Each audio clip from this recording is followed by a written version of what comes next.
Gente, grande ensino para a Igreja do Senhor vem hoje através das cartas do apóstolo Paulo. O apóstolo Paulo era um perseguidor da igreja, um judeu bem zeloso das Escrituras, que não suportava aquele movimento que estava acontecendo no meio dos judeus, chamando um homem de Messias, e ele não concordava com isso. E à medida que a igreja ia crescendo, ia ficando robusta em Jerusalém, ele começou a se irritar, a se irar, porque ele era um guardador da lei, fariseu de fariseus, segundo ele mesmo. E ele, quando o primeiro mártir da igreja foi apedrejado, que foi Estevão, ele estava ali, consentindo na morte de Estevão. E depois da morte de Estevão, começou uma grande perseguição aos cristãos em Jerusalém, e Paulo conseguiu cartas para ir perseguir os cristãos em todo lugar. E ele, no caminho para Damasco, para fazer o papel de carrasco, ele se depara com Jesus no meio do caminho. Ele é derrubado, uma luz intensa tira a visão de Paulo, e ele escuta a voz de Jesus perguntando: Paulo, por que você está me perseguindo? Eu estou te perseguindo, mas quem é o Senhor? Eu sou Jesus, a quem persegues. E ali Paulo conhece Jesus, e de perseguidor ele passou a um discípulo apaixonado, fervoroso e mártir também. Então a gente vai acompanhando a trajetória do apóstolo Paulo, e ele se tornou o responsável pela escrita de 25% praticamente do Novo Testamento. 25% do Novo Testamento foi Paulo que escreveu. Então, com certeza, eu creio plenamente que Paulo não tinha ideia de que aquelas cartas iriam moderar não apenas a vida da igreja em Corinto, da igreja em Roma, da igreja em Éfeso, mas estaria aqui hoje moderando a igreja de New Orleans. Quantos séculos depois, né? Então é tão lindo, 2 milênios depois. Você já pensou? Ele não tinha ideia, gente, ele não tinha ideia. Ele estava escrevendo para as igrejas, fortalecendo as igrejas, e o que ele tinha no coração é que Jesus em breve voltaria. Ele não tinha ideia que para Deus 1000 anos são como um dia como 1000 anos, e o Senhor ia fazer isso mesmo, né? E aí uma carta que eu queria falar com vocês aqui hoje, um trecho de uma carta. Nós vamos ler a carta para os Efésios, no capítulo 5. Você pode já abrir a sua Bíblia, Efésios capítulo 5. E antes de ler aquilo que Paulo escreveu aos Efésios, eu quero só te contextualizar. Paulo, quando ele então, ele é atingido pelo Senhor, ele se reconcilia com Deus, ele conhece Jesus, ele se retira, ele vai estudar, ele vai se aprofundar naquilo que Deus quer falar com ele, e depois ele sai apaixonadamente como o discípulo aos gentios. Discípulo aos gentios. Quem eram os gentios? Aqueles que não eram judeus. E embora ele fosse judeu e também entrasse nas sinagogas para falar com os judeus, Deus usou o apóstolo Paulo, sobretudo, para falar com gente como eu e você. Gente que não é judeu. E aí, ele ousadamente, ele cumpriu a grande comissão, saindo do seu reduto, né, e indo para a Ásia Menor, onde ele plantou as igrejas. Ele apresentava a mensagem do evangelho, ele procurava sinagogas naquele lugar, ele apresentava o evangelho aos judeus, falando que o Messias já havia vindo, que o Messias era Jesus Cristo. Muitos judeus rejeitavam essa palavra, não queriam, como ele antes não queria, e nesse processo Deus foi incluindo os gentios. Ou seja, gente, nós estamos aqui hoje no século 21, sentados numa igreja no domingo de manhã, por causa da obra do Senhor através da vida do apóstolo Paulo. Foi ele que quebrou a bolha do judaísmo, né? O Senhor veio primordialmente para os seus, mas como os seus não o receberam, o Senhor expandiu salvação para toda a terra, como já era, não foi pego de surpresa. Deus não foi pego de surpresa. Ele estende salvação aos judeus, já sabendo que ele transbordaria aos gentios. Mas o apóstolo Paulo foi o principal instrumento que ele começa a usar para isso. E aí o apóstolo Paulo, na sua terceira viagem missionária, vai lá para a cidade de Éfeso. Então, os efésios são aqueles que moravam em Éfeso. E ele vai lá para a cidade de Éfeso, onde tinha na época, gente, cerca de 300 mil habitantes. Era uma das cidades principais, né? Alguns acreditam que era a capital da Ásia Menor. E Éfeso era uma cidade com muita idolatria. Lá havia o templo de Diana, ou de Ártemis, né? A deusa que os efésios adoravam. E não era apenas a idolatria. O templo de Ártemis, de Diana, ela fazia a economia local prosperar, porque vinha gente de todo lado para cultuar Ártemis ou para simplesmente visitar o templo. Porque, gente, o templo de Ártemis era uma das 7 maravilhas do mundo antigo. E ele era feito todo em mármore e ouro. E era uma construção, gente, colossal, maior do que o Partenon em Atenas. Então você imagina, uma estrutura, naquela época, maior do que o Partenon, todo em mármore e ouro. Então, se o povo não ia pela idolatria, ia pela grandiosidade de conhecer o grande templo da Diana dos Efésios, né? E foi nesse contexto que Paulo, na sua 3ª viagem missionária, vai para Éfeso, onde a idolatria era muito forte, onde a economia girava tudo em torno do principal templo de Diana. Era uma cidade portuária, e a gente já sabe, nas cidades portuárias, o que acontece, né, gente? A prostituição é muito grande. Fora isso, era a cidade da Ásia Menor que praticava ocultismo, os livros de magia. Então era uma cidade não apenas idólatra, mas era uma cidade feiticeira, vamos chamar assim. É nesse contexto que o apóstolo Paulo chegou lá. E depois você pode estudar em casa, se você quiser saber mais dessa viagem, dessa chegada de Paulo lá. Está descrito lá em Atos 19, quando ele chegou para falar para os judeus da cidade, né, os poucos que haviam ali, eles não aceitavam, e 12 jovens, 12, foram aqueles que se assentaram com Paulo para aprender do Evangelho. 12, numa cidade de 300 mil. E Deus começou a fazer uma obra tão linda ali. Eu sugiro, insisto que você leia Atos 19, porque vai te inspirar. Deus fez uma obra tão poderosa em Éfeso, que as pessoas começaram a trazer os livros de feitiçaria, que custavam muito dinheiro, muito dinheiro. Os livros de feitiçaria eram caríssimos. Eles traziam os livros em praça pública e queimavam os seus livros, porque eles tinham recebido a Cristo. E a economia da cidade entrou em colapso, porque as pessoas começaram a se converter e pararam de comprar as imagens de Diana, pararam de frequentar o templo de Diana. O apóstolo Paulo, a plantação da igreja em Éfeso começou a causar um desconforto naquela cidade, porque foi contra as portas do inferno. E a promessa de Deus é que as portas do inferno não prevalecerão contra a igreja. Agora, perceba, é uma igreja atuante. Porta é arma de defesa, não é arma de ataque. Então, se as portas não prevalecerão, é porque a igreja é que está saqueando o inferno, né?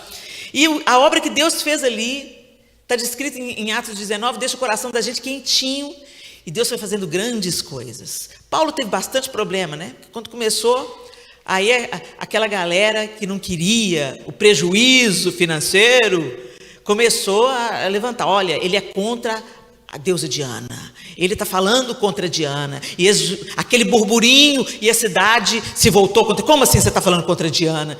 Então foi aquela luta, né?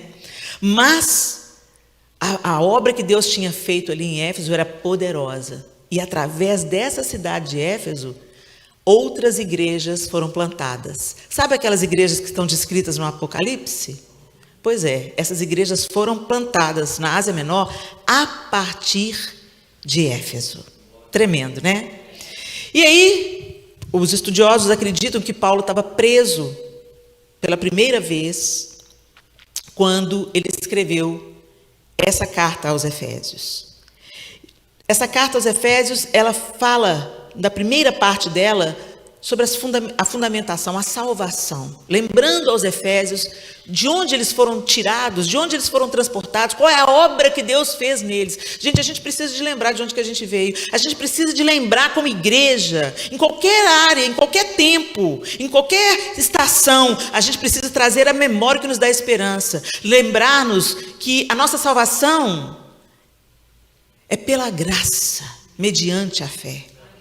Não é porque nós somos bonzinhos, não é por causa da nossa retidão moral. Nós não somos salvos pelas boas obras, mas somos salvos para a prática das boas obras.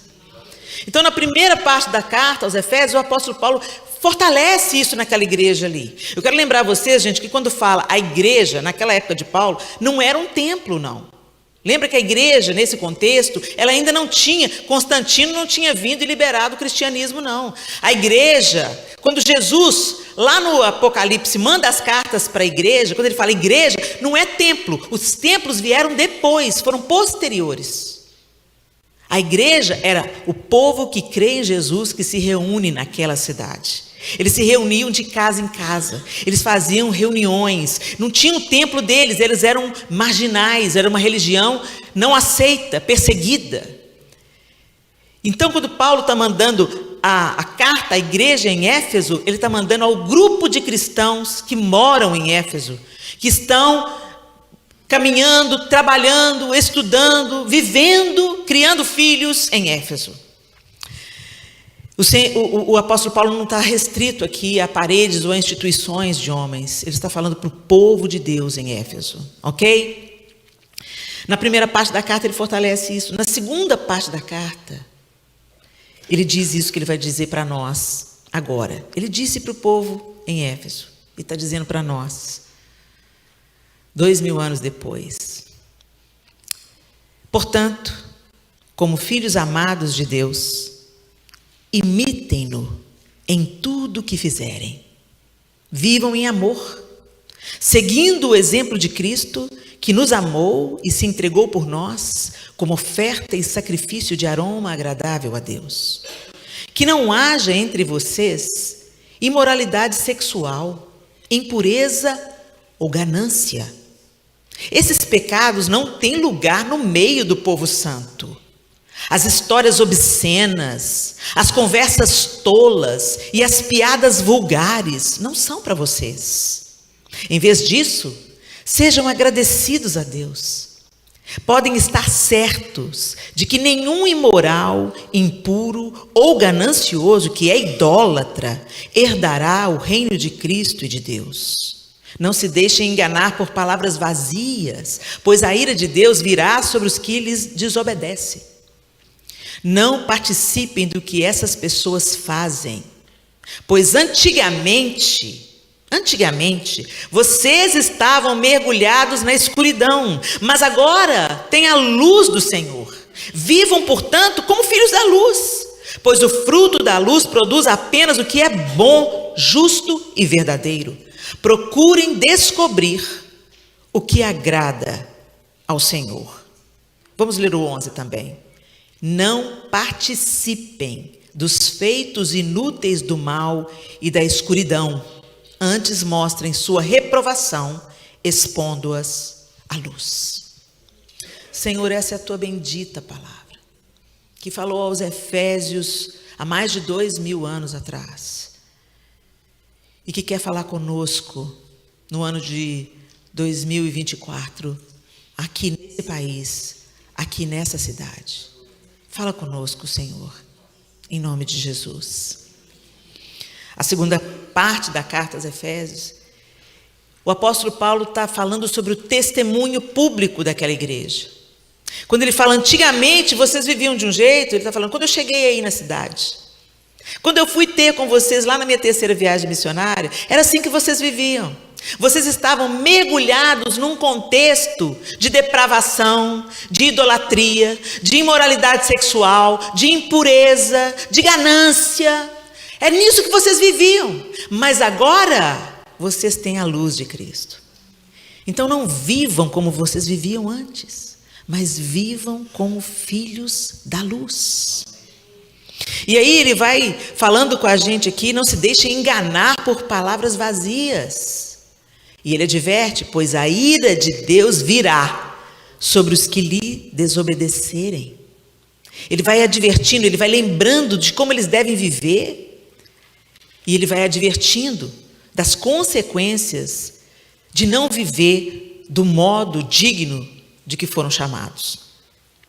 E aí a gente traz isso para o nosso contexto aqui hoje. Nós também hoje vivemos num contexto de idolatria. Vivemos num contexto de ganância. Vivemos num contexto de prostituição. Gente, Hollywood normatizou o sexo antes do casamento. Normatizou. Nem se fala mais sobre isso. Nem nas igrejas americanas se fala sobre pureza. Porque se convencionou que isso ficou antigo. Gente, a palavra de Deus não é antiga. Ela é viva, ela é eficaz e ela nos protege. Mas a gente tem sofrido uma doutrinação, um discipulado, que não é o discipulado de Cristo para nós.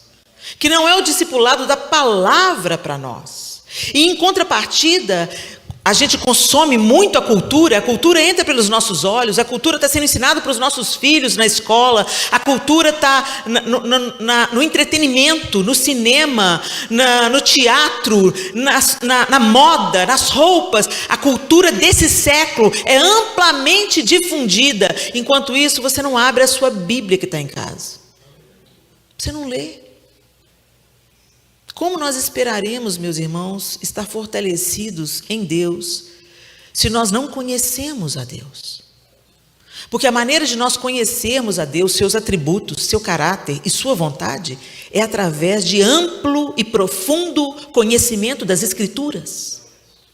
A gente se assenta como família ao redor de uma TV, a gente pega pipoca e vê um filme, e eu não estou demonizando isso, mas o problema é que isso acontece. Mas se reunirem em torno da palavra de Deus, estudarem intencionalmente a palavra de Deus, isso não acontece. Ah, meus irmãos, se eu pudesse voltar atrás. Se eu pudesse ter meus filhos pequenos novamente.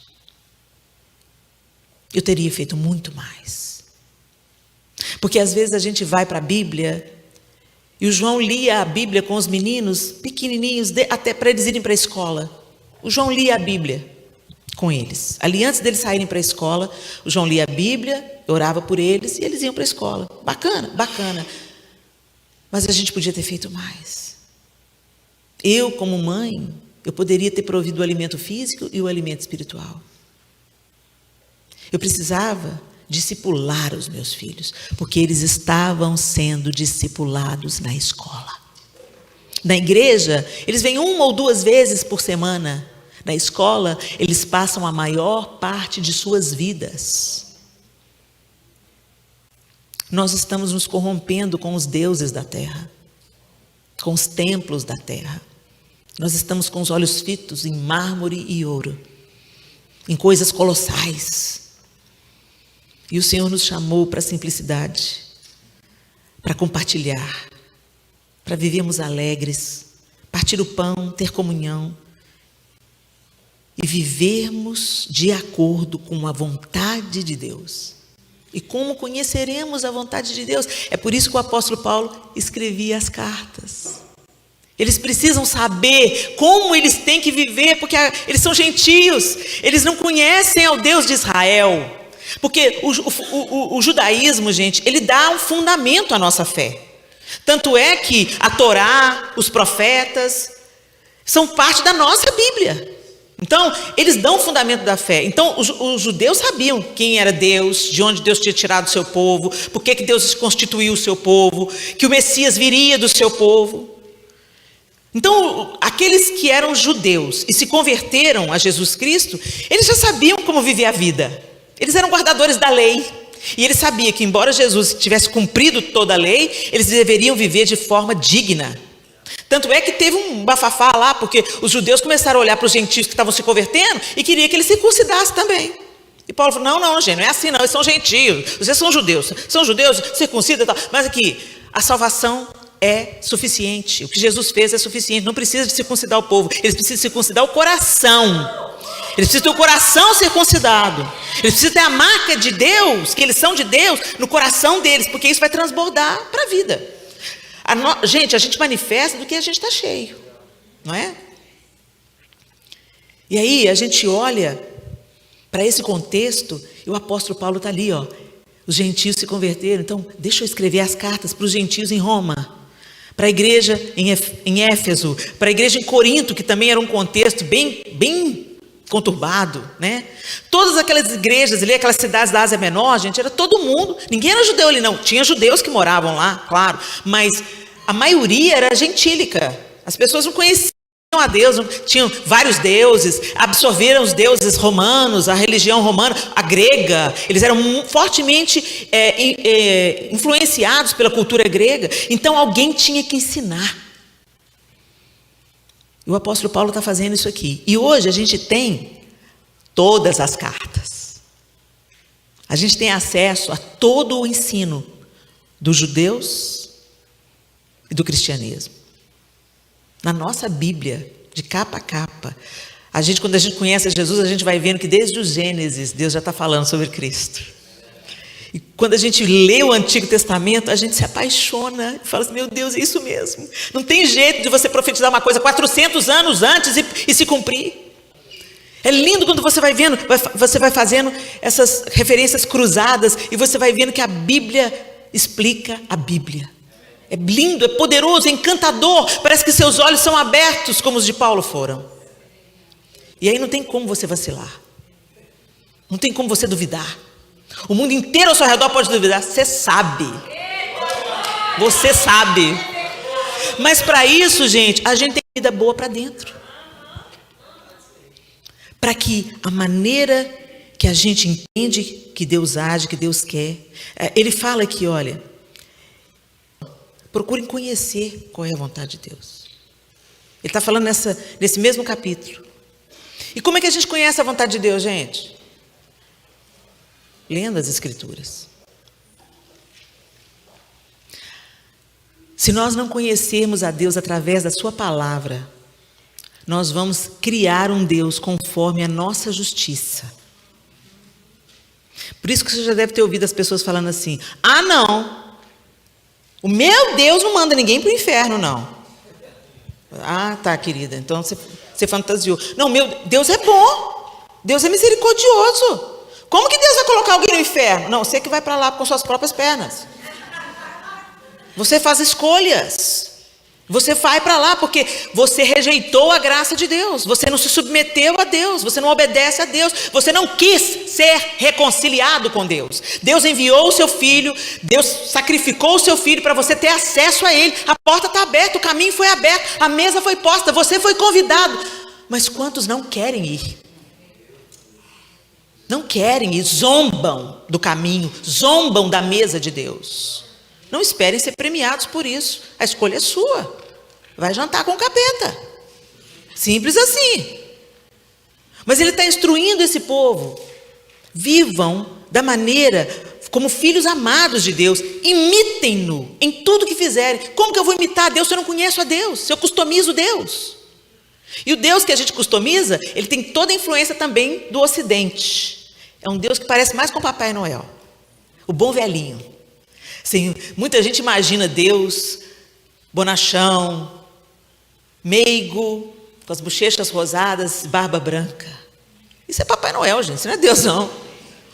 Para começar, Deus não tem uma forma definida, Deus é espírito. A gente esquece disso, que Deus é espírito. E que Deus está em todo lugar, e Ele é uma pessoa. Mas peraí, Helena, como é que Deus é uma pessoa e Ele é espírito? Ele tem uma personalidade, uma vontade. Ele é uma pessoa, só que ele é espírito. Ele assume a forma que ele quiser assumir. Ele está em todos os lugares, aqui e no último planeta da galáxia, se é que existe o último. Onipresente, onipotente, ele pode tudo. Onisciente, ele sabe de tudo. Até o que você está fazendo 3 horas da manhã lá no computador. Sabe de tudo. Não tem nada que a gente possa esconder de Deus. Todas as coisas são patentes diante dos seus olhos. E à medida que a gente vai conhecendo os atributos de Deus, a gente vai entendendo a grandeza dele, o poder dele, E a gente fica assim, por que o Senhor amou a gente? Por que o Senhor amou a gente?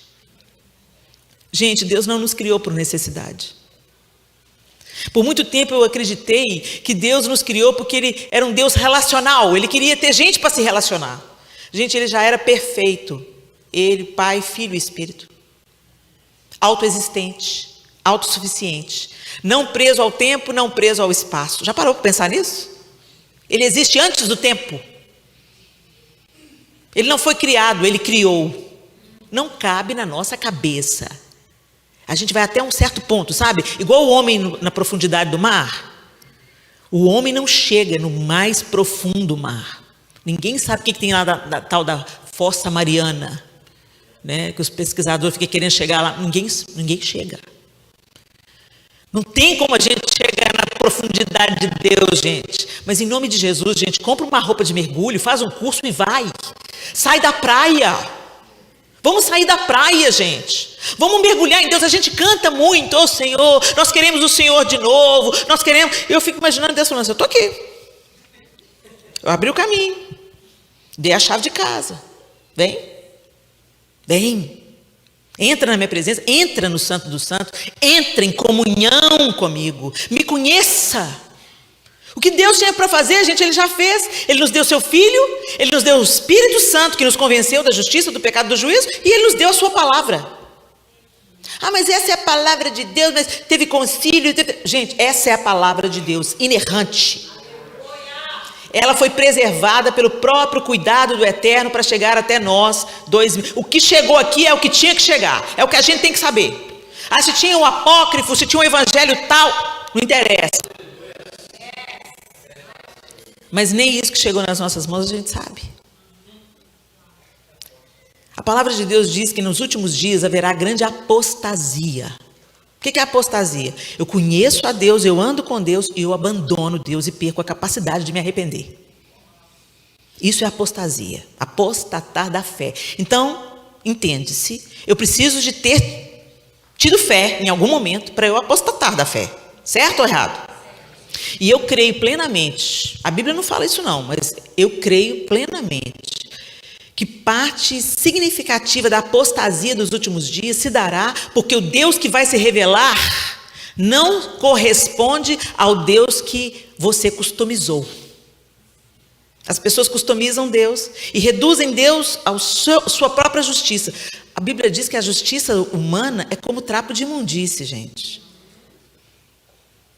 Trapo de imundície. A nossa justiça não é perfeita, a nossa justiça é insuficiente. Deus é o conceito de justiça, Ele é a própria justiça. A gente lembra muito da injustiça de Deus quando às vezes o Senhor está moendo a gente. A gente acha que Ele é injusto. Mas a gente ama a justiça de Deus quando Jesus toma o nosso lugar na cruz, né? Quando é para nos absolver, pode matar Jesus, Pai. Agora, quando é para Ele me matar, para outro ser salvo, aí não. Eu tenho que abrir mão do que eu gosto? Não. Eu tenho que abrir mão dos meus prazeres? Não. Eu tenho que renunciar a mim mesmo? Não. Porque o Deus que eu criei para mim é um Deus moralista e terapêutico. Moralista, porque se eu fizer tudo certinho, se eu tratar bem o meu próximo, se eu for honesta nos meus negócios, então está tudo bem, eu tenho direito ao céu. Não, você não tem. Você não tem. Porque não são as suas obras. A Bíblia diz que não são por obras, para que ninguém se glorie em si mesmo. Mas pela fé, pelo presente de Deus que é a graça, mediante a fé. E terapêutico, porque é o Deus que quer me ver feliz. Deus quer me ver feliz. Deus é amor, Ele quer me ver feliz. Eu amo os meus filhos. E muitas vezes eles pensaram que eu estava trabalhando contra a felicidade deles. Porque eu falei, não vai. Por quê? Todo mundo vai. Você não é todo mundo. Muitas vezes, vão para a escola. Não quero ir para a escola. Vão para a escola, vão para a escola, vão para a escola. Eu estava amando os meus filhos, mas naquele momento eles não viam como amor. Quando o caçula um dia quis passar a manteiga no pão, viu a irmã de 8 anos passando a manteiga no pão. Falou assim, eu quero. Disse, não, me dá o pão aí que eu passo. Eu quero a faca. Não, não tem faca para você, filho. Você só tem 3 anos. Me dá o pão. Eu quero a faca. Eu quero. O escândalo. Porque ele queria a faca. Porque a irmã mais velha estava passando a manteiga no pão com a faca. E eu queria explicar para ele, mas será que ele entendeu? Eu virei para ele e falei, Arthur, você não tem coordenação motora para mexer com a faca. Ele parou a birra, olhou para mim, tipo assim, o que ela está falando? E continuou fazendo a birra. E eu falei, meu Deus, não é possível, a hora do lanche virou um banzé. Aí eu falei, Senhor, como é que pode? Eu estou protegendo ele, que menino obstinado. Deus falou assim, você é do mesmo jeito. Quantas vezes eu não te dou as coisas, Helena, porque você não tem coordenação motora, você não está pronta para receber aquilo. Senão você vai se machucar e vai machucar outros. Mas você quer, porque quer, porque quer. E você acha que eu sou injusto. Eu não sou injusto. Eu sou justo quando eu te falo não. Eu sou justo quando eu não te dou as coisas que você quer, na hora que você quer, do jeito que você quer. Eu sou justo porque eu conheço o futuro, o amanhã. Eu conheço o seu coração mais do que você mesma. Por isso que a gente tem que conhecer esse Deus. E o apóstolo Paulo está ansiando aqui, gente, que os efésios conheçam ao Senhor. Por isso que ele está falando, imitem-no em tudo. Para eu imitar alguém, eu tenho que conhecer alguém. Para eu imitar alguém, eu tenho que procurar saber o que ele faz, como é que ele anda, como é que ele fala, como é que ele veste. Tem esses imitadores profissionais, né? Eles estudam o objeto da imitação. E é claro que o apóstolo Paulo tem certeza, não queria aqui formar robôs ou meros imitadores, mas ele já sabia que à medida que você conhece a Deus, você é transformado por esse conhecimento. Ele fala, vivam em amor, seguindo o exemplo de Cristo, que nos amou e se entregou por nós como oferta e sacrifício de aroma agradável a Deus. O amor, segundo a palavra de Deus, é sacrificial. O amor faz. Falar que ama, todo mundo aí fala que ama. Eles estão chamando desejo, prazer, obscenidade, prostituição, lascívia. Estão chamando de amor. Toda maneira de amor vale a pena. Não, gente, isso não é amor. Isso é outra coisa. O amor, ele envolve serviço, abnegação, ação. Quem ama, faz. Quem ama, caminha a 2ª milha. Quem ama, perdoa.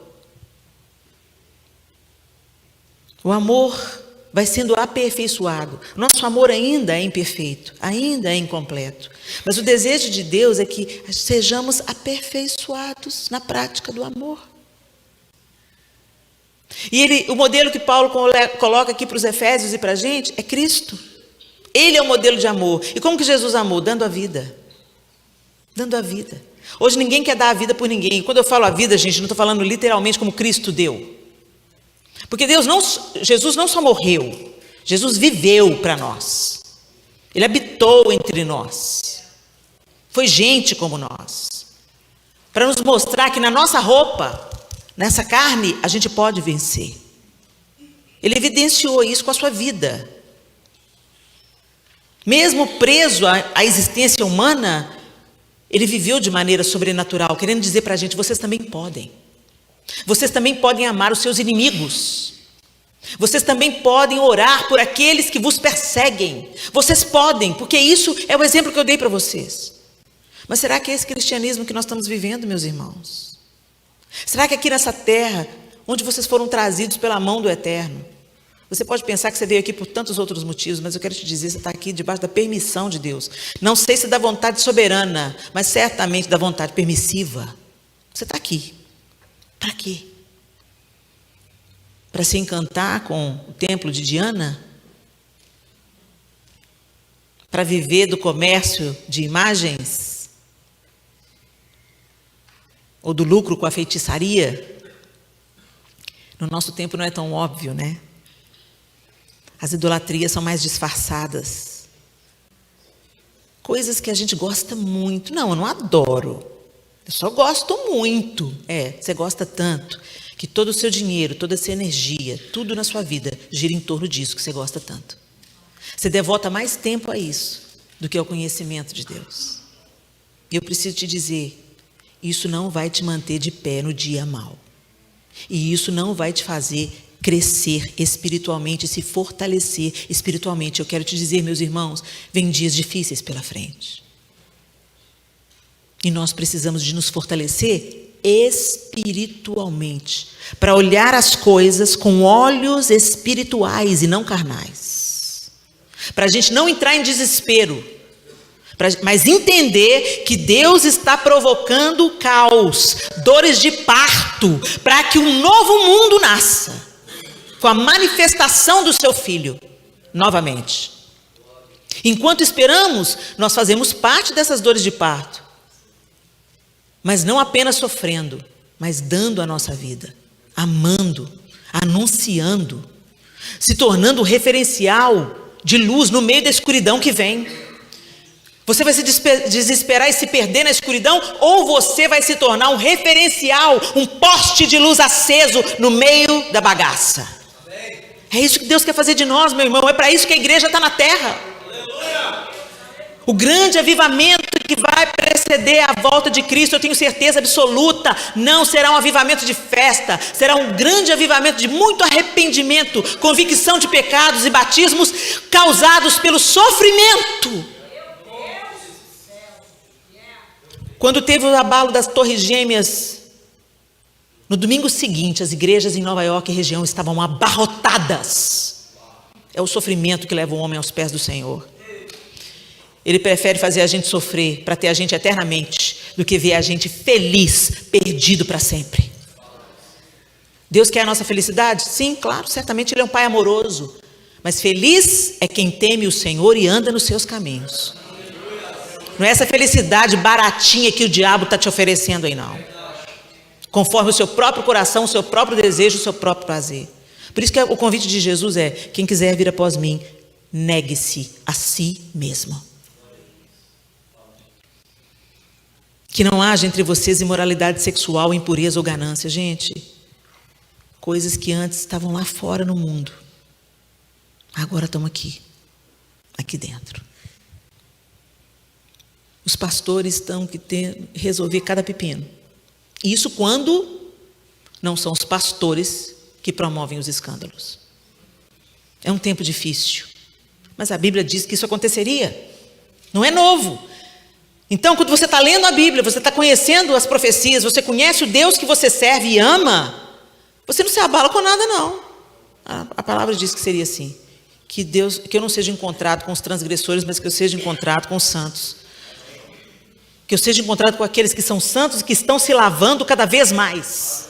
E não com aqueles que estão rodando e se lameando cada vez mais no poço de iniquidade.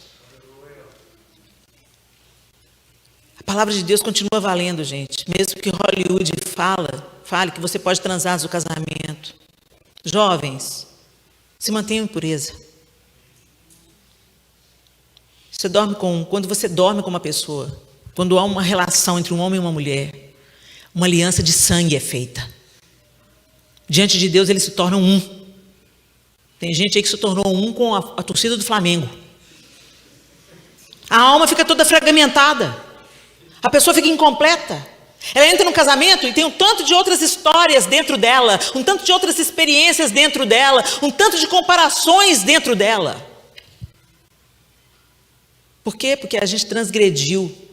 O Senhor colocou uma ordem nas coisas. Deixe o homem pai e mãe. Significa, cresça, se torne autônomo, pague as suas contas, termine os seus estudos, a ponto de você conseguir deixar a casa do pai e mãe e se manter. Deixe o homem pai e mãe. Uma mulher, um compromisso, escolha uma, tem um compromisso, uma aliança com ela. Namoro não é para pegar, namoro é para conhecer. Namoro é para saber o que está na cabeça, não do pescoço para baixo. Namoro é para ter longas conversas, conhecer a família, conhecer o pai, a mãe, os sonhos, os projetos. Quer ter filho, não quer ter filho? Tem chamado para missão, não tem? E aí, olha, me identifico. Estou gostando cada vez mais, estou querendo ficar cada vez mais perto. Aí começou a sentir mais, estou querendo ficar cada vez mais perto. Aí começou a sentir umas coisas do pescoço para baixo. Então vamos casar. Una-se a sua mulher, põe um anel no dedo dela e tornem-se uma só carne. Isso fala da união sexual, depois de se unir a sua mulher diante de Deus. Mas a gente bagunçou a ordem toda. E o resultado está aí. Olha para esse mundo. Todo mundo quebrado. Um bando de zumbi. Dominados pelo álcool, pelas baladas, pelo... eu preciso de estímulo. Eu preciso. Me dá aí um energético com vodka. Sou feliz. Você não é feliz não, querido. Você é escravo do seu desejo, escravo do seu pseudo prazer. E enquanto Satanás te mantém aprisionado, você pensando que é livre, ele está destruindo você. Não importa viver o que Deus traçou para a gente viver. O caminho da obediência sempre será um caminho mais florido, mais digno. Eu não tenho medo de sair com o João para lugar nenhum. Eu não tenho medo de olhar nos olhos de nenhum outro homem. Quem tem história comigo é meu marido. E é isso que o Senhor deseja para nós, homens e mulheres. Isso é para homens e mulheres. Pureza é para homem também.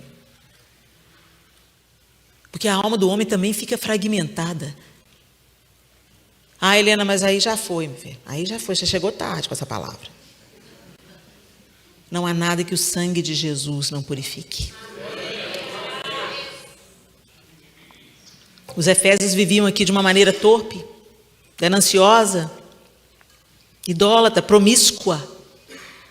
Quando ele fala, antigamente vocês estavam mergulhados na escuridão, mas agora têm a luz do Senhor, então vivam conforme a luz. Ajeitem.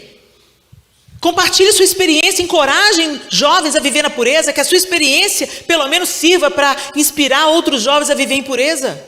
Aguenta firme aí. Deus vai te honrar. Verso 10, gente. Procurem descobrir o que agrada ao Senhor. Como é que a gente vai descobrir? Lendo as Escrituras. O que o Senhor gosta? O que o Senhor não gosta? Procurem descobrir. Porque vocês estavam antes envolvidos com tanta coisa errada, era comum para vocês. Mas agora vocês vão cavar um outro poço. Um poço que jorra água viva, que vai matar a sua sede. Vivam, portanto, como filhos da luz, diz o verso 8, a segunda parte do verso 8. Pois o fruto da luz produz apenas o que é bom, justo e verdadeiro. Se você se alimenta de Deus, se você se abre para Deus trabalhar em você, Ele produzirá frutos de justiça. Não é só sobre ser moralmente correto, gente. O moralmente correto, ele tem que ser motivado por um coração transformado. A pureza tem que acontecer primeiro dentro. A retidão dentro, a honestidade dentro. A fidelidade dentro. Porque se estiver dentro, não vai ser fake. Os fariseus eram excelentes na prática da moralidade. Mas Jesus chamou eles de sepulcro caiado. Era bonito só por fora. Era limpo só por fora. Branquinho, de cal, só por fora.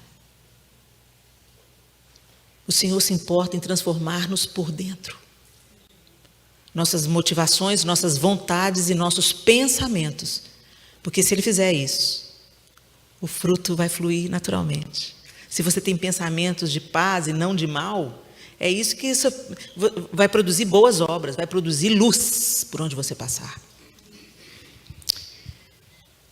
E finalmente o verso 11, não participem dos feitos inúteis do mal e da escuridão. Os feitos inúteis do mal estão aí, gente. E às vezes a gente consente com eles. A gente não pratica, mas a gente participa quando a gente assiste, quando a gente compartilha. A gente participa de tudo aquilo que você consome. Sabia disso? Tudo que você compra, você financia. Tudo que você assiste, você financia. Tudo que você compartilha, você financia. E quanto crente compartilhando derrota, compartilhando escândalo, compartilhando queda do outro. Por quê? É seu irmão. Ah, mas ele caiu. Podia ser você é do mesmo material. Hoje nosso telhado é de vidro. Hoje está acontecendo com o outro, na casa do outro, com a família do outro. Amanhã pode ser na sua, Deus que te livre. Mas o fato é que a vida é assim. Ninguém casa pensando, vou adulterar. Pelo menos dentro da igreja, espero que não. Mas o diabo sabe como arma uma cama. A gente tem que vigiar a nossa própria vida e combater os nossos próprios pecados, ao invés de ficar aí compartilhando pecado alheio e dando ibope para site de escândalo.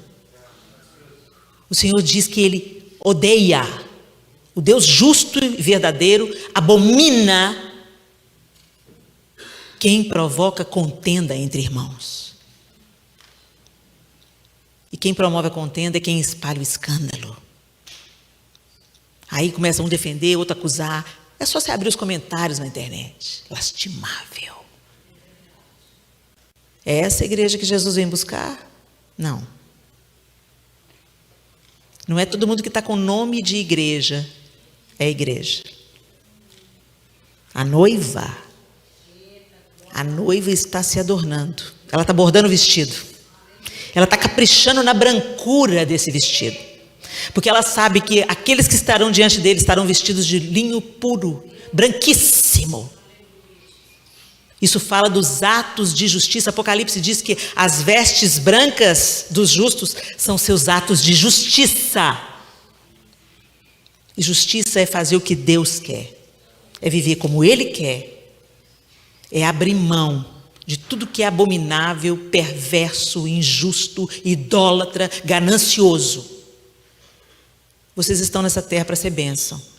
Não para fazer altares para os deuses dessa terra. Mas para ser a resposta de Deus para uma nação que já mandou missionários para o mundo inteiro. E que precisa experimentar novamente um avivamento. Ore pela igreja americana. Ore para que o Espírito Santo aqueça essa igreja.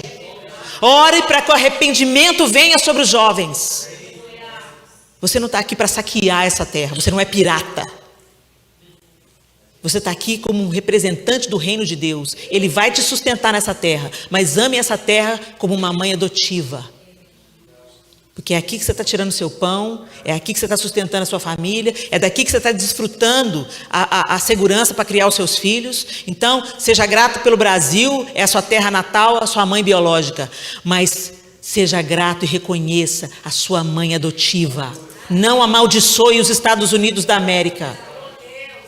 Seja bênção nessa terra. Você está aqui, então agora essa aqui é a sua nação. Faça o seu melhor. Pague os seus impostos.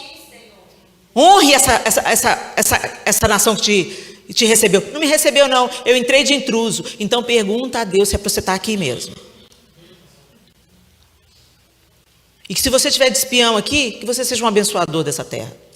E não um parasita que só tira dela. Já que você entrou ilegal, você tem a obrigação de ser 2 vezes melhor. 2 vezes mais justo, 2 vezes mais santo, 2 vezes mais generoso, 2 vezes mais. Porque você está aqui sem o direito legal de estar. Então que você seja uma bênção, uma resposta. Que você esteja aqui como os espias na terra, em Canaã. Mas para levar boas notícias. E para Deus entregar para vocês essa terra. Em oração e súplicas. Para que o Senhor mude a história dos Estados Unidos da América. Feche os seus olhos.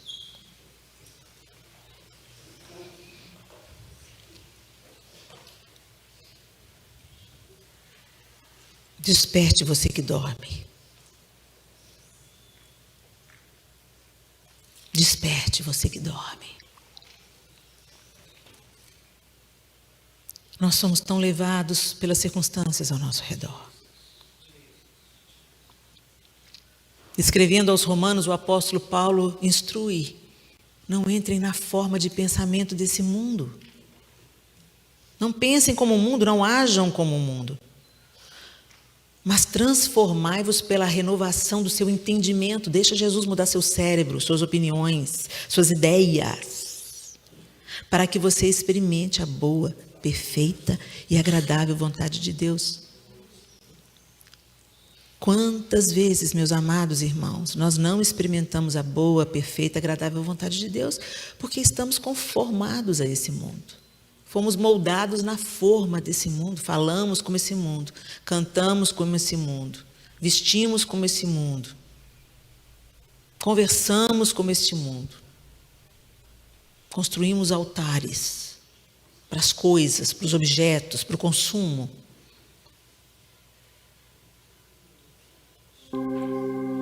Efésios nos inspira.